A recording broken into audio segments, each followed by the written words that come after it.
The next question from the mic.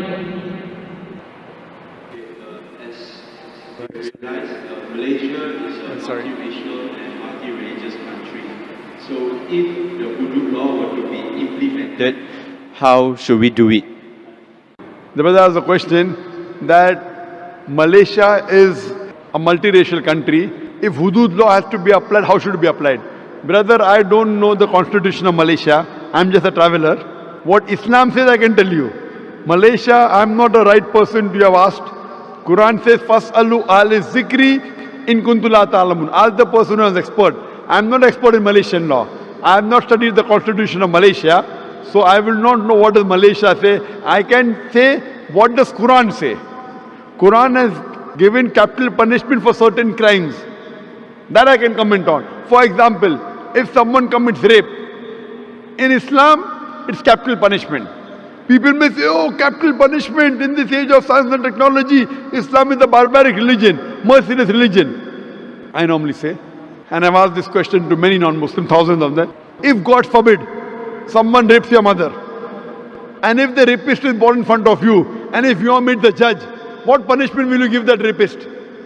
Brother, God forbid somebody rapes your mother, and if the rapist is born in front of you, what punishment will you give him? Brother? Capital punishment. Capital punishment, correct. So when I ask this question to non-Muslims, 100% gave the same reply. So when someone rapes your mother, you want to give capital punishment. When somebody rapes somebody else's mother, you say capital punishment is wrong. So in Islam, for certain crimes which involve fasad, corruption in the world, in this life, there is capital punishment. And I'm asking you the question, that before capital punishment, there's a rule called hijab in Islam, that the woman should be properly dressed up in hijab. The man, when he looks at a woman, he should lower his gaze. Surah Nur, chapter number 24, verse number 30 and 31. So in Islam, the woman should be dressed up modestly with hijab, and a man should lower his gaze. After that, if anyone rapes, capital punishment. I'm asking you the question today, you know America. People look up to America as the most advanced country in the world.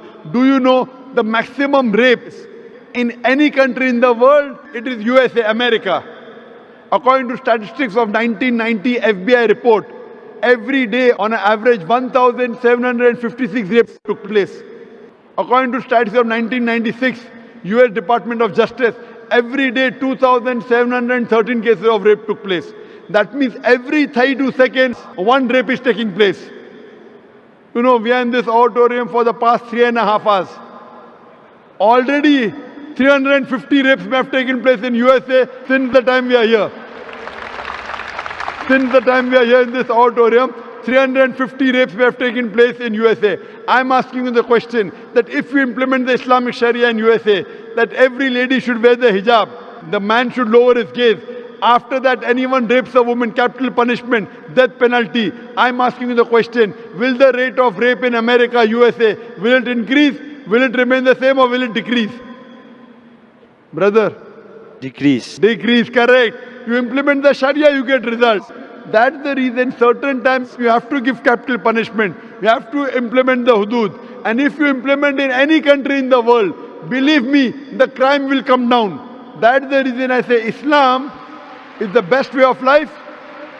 That's the reason the least rate of rape in any country in the world is in Saudi Arabia, where this law is practiced. I don't know what law is practiced in Malaysia, but if you implement this law in Malaysia also, inshallah the rate of rape will come down. Thank you. Okay, thank you.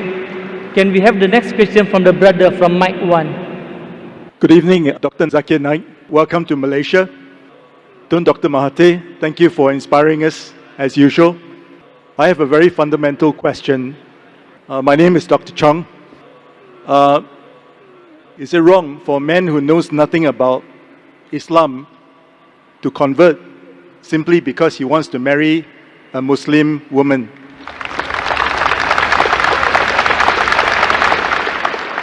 Is it wrong for non-Muslim, if he doesn't know about Islam, to convert only because he wants to marry a Muslim girl? Correct.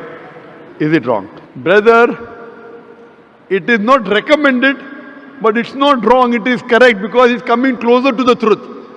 Better would be that the person reads Islam, understands Islam, and accepts it and then marry, rather than he is only converting for marriage. But even if he converts only for marriage, many a time love is blind. But that may be one of the stepping stones for coming towards the truth. So if he only converts because of marriage, as long as he practices Islam after that, no problem. But better would be he reads Islam, understands, accepts it, and then marries, rather than only for namesake become a Muslim and then marry. But many a times I know personally many non-Muslims who only accept Islam because of marriage, but later on they become practicing Muslims. Main important is the end result. If the end result is if he converts for namesake, but after a few years practices Islam correctly, then no problem.